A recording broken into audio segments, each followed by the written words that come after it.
Estamos aqui com o presidente do Partido dos Trabalhadores, o PT, a nível estadual, o João de Deus, ele que vai falar com a gente sobre o cenário político atual, sobre o resultado das eleições a nível estadual e a nível nacional, bem como também a formação do nosso governo a nível estadual sobre esse cenário político. Então, João de Deus, sobre o resultado das eleições a nível estadual, como é que é a sua avaliação sobre esse processo? Bom, em primeiro lugar, nosso bom dia a você, bom dia aos telespectadores da TV Picos, dizer que é muito prazer poder conversar com a região, especialmente com a cidade de Picos, através da TV Picos. Bom, nós, na verdade, vamos estar reunindo a executiva hoje à tarde para a gente fazer um balanço, né, do ponto de vista mais do partido. Mas como a gente vem acompanhando e participando direto desse processo, a gente avalia que foi, né, aquilo que a gente logicamente, a gente esperava um resultado muito maior agora no segundo turno, mas considerando, né, que nós tivemos um uso da máquina de forma assim absurda, né? Nós tivemos muito assédio feito por parte de pastores, setores de alguma, especialmente da igreja evangélica, e também por parte de empresas, de empresários que ameaçaram, prefeitos que usaram a máquina, que ameaçaram, enfim, sobretudo em relação às pessoas que são contempladas com o Auxílio Brasil. Logicamente que 2 milhões de votos a mais não é pouca coisa diante dessas circunstâncias todas. Como é que nós avaliamos que se a gente não tivesse um candidato realmente popular, como é hoje o presidente Lula no Brasil, um candidato que conseguiu, inclusive, abrir amplamente para fazer um leque de aliança muito amplo, inclusive colocando a democracia como principal alvo, seguramente o resultado não teria sido esse, poderia ter sido um resultado ruim.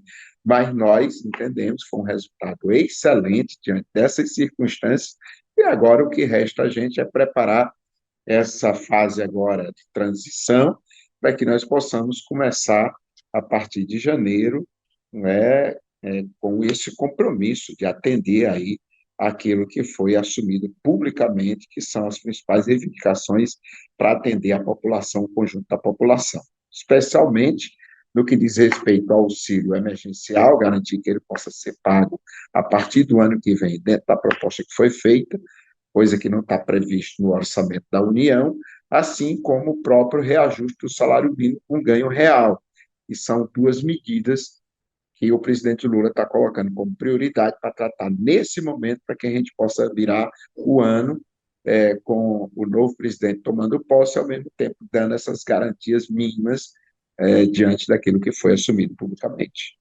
Aliás, falando sobre a disputa nas eleições, o senador, né, eleito, o Wellington Dias, contra aí o Joel, teve algumas dificuldades, né? Isso a gente viu que foi afetado com relação a esse resultado, né? Sobre essa dificuldade, o senhor pode falar sobre isso? Compreendemos que o nosso senador Wellington Dias, ele já foi governador por 4 mandatos, e já foi senador também nesse meio aí por mais 8, aliás, por 4 anos, né?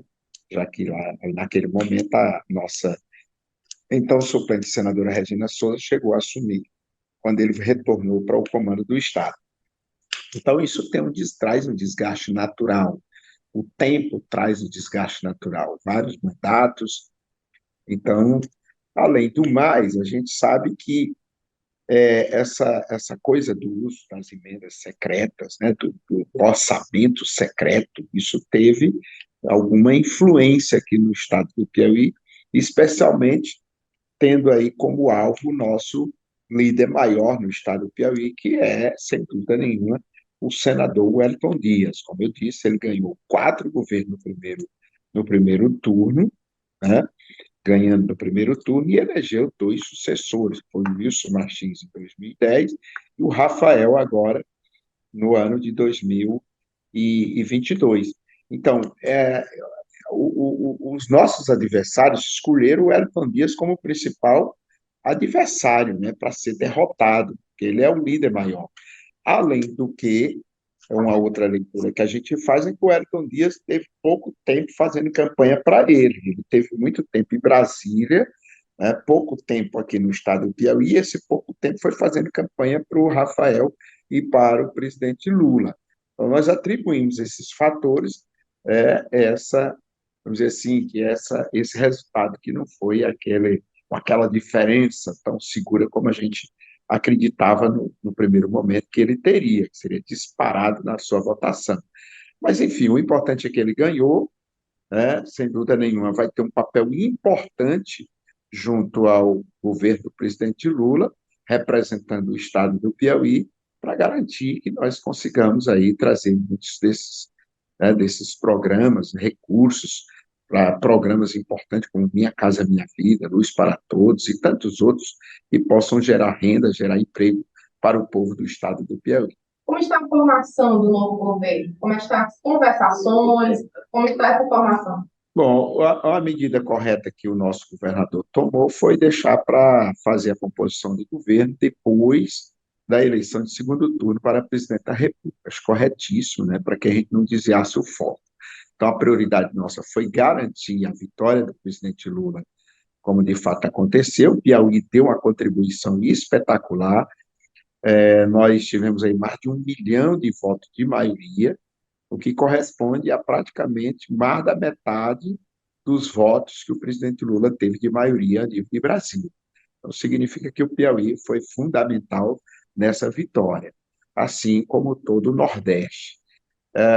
O nosso governador Rafael, ele está conversando nesse momento com os deputados eleitos. Ele começou a dialogar com esses parlamentares, até porque nós precisamos ter garantir essa maioria que nós fizemos dentro da Assembleia Legislativa. Ele tirou como prioridade conversar um a um, para já ver o que cada um está pensando, e a partir daí fazendo, portanto, as tratativas para garantir a participação de todos eles no governo. O governador eleito, Rafael Fonteles, também já deu uma posição sobre a Regina Souza? Fez um convite, e ela, pelo que foi anunciado, aceitou o convite de assumir a Secretaria de Assistência Social e Direitos Humanos, passa a ter essa denominação. A assistência social vai ser uma prioridade do presidente Lula, como ele próprio anunciou, e assim como direitos humanos sempre foi uma pauta do Partido dos Trabalhadores, do Partido de Esquerda, sem dúvida nenhuma, Regina Souza é a melhor pessoa hoje para comandar esse setor. E ela, pelo que nós tomamos conhecimento, topou a parada e vamos, portanto, estar com Regina Souza aí ocupando essa faixa e terá um papel pela frente muito importante, sobretudo na relação com o novo governo do presidente Lula, que vai fortalecer bastante essa pauta dos direitos humanos e da assistência social. O presidente Lula terá dificuldades aí no caminho, né? Quais seriam essas dificuldades que o senhor poderia elencar para a gente que ele vai enfrentar como presidente da República? Na verdade, a gente imaginava que não seria fácil nessa relação, nesse governo que ainda está aí, logicamente vai estar até o final do mês de dezembro, e é um presidente da República que sempre jogou contra a democracia, ameaçando as instituições, e continua nessa linha, inclusive aí com muita gente fazendo esse bloqueio das estradas, o que é um verdadeiro absurdo, não aceitar o resultado das eleições. Eleição é o seguinte: você ganha, você perde. Se você faz parte da democracia, também perder a eleição, perder com dignidade. Infelizmente, como eu citei agora, a gente tem visto não só o presidente, mas as pessoas diretamente ligadas a ele, especialmente da família dele, fomentando uma reação na sociedade para não aceitar o resultado das eleições. No mais, acho que o presidente Lula acertou quando indicou o vice Geraldo Alckmin para presidir esse processo de transição, representando aí o governo eleito, né? E o outro lado, obviamente, que deve estar recebendo no dia de hoje essa comissão.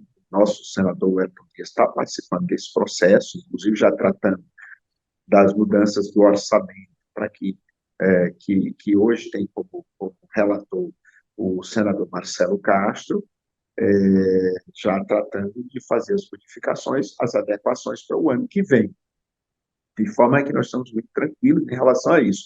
O outro ponto, vamos dizer assim, que é desafiador em relação ao Congresso Nacional, considerando que o presidente atual, que perdeu a eleição, Jair Bolsonaro, ele conseguiu eleger uma grande bancada no Congresso Nacional. Mas, como a gente sabe que o Congresso Nacional ele é muito pragmático, os partidos políticos, os seus integrantes, a tendência é que nós tenhamos aí vários parlamentares desses partidos que fazem parte da base do atual presidente, migrando para a base do futuro presidente da República, do presidente Lula. A gente aposta muito nisso, porque sempre foi assim.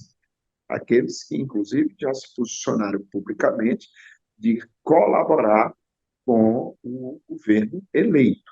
Então, nós acreditamos que vai ser possível, sim, a gente fazer uma construção de um bom relacionamento com o Congresso eleito e, assim, a gente possa governar com uma maioria que dê sustentação, principalmente por quê? Porque esse debate foi muito claro com a população, onde as propostas foram apresentadas, a população aprovou majoritariamente aquilo que votou no presidente Lula para governar o Brasil nos próximos 4 anos. De certa forma, isso foi, sim, a aprovação também das suas propostas de governo.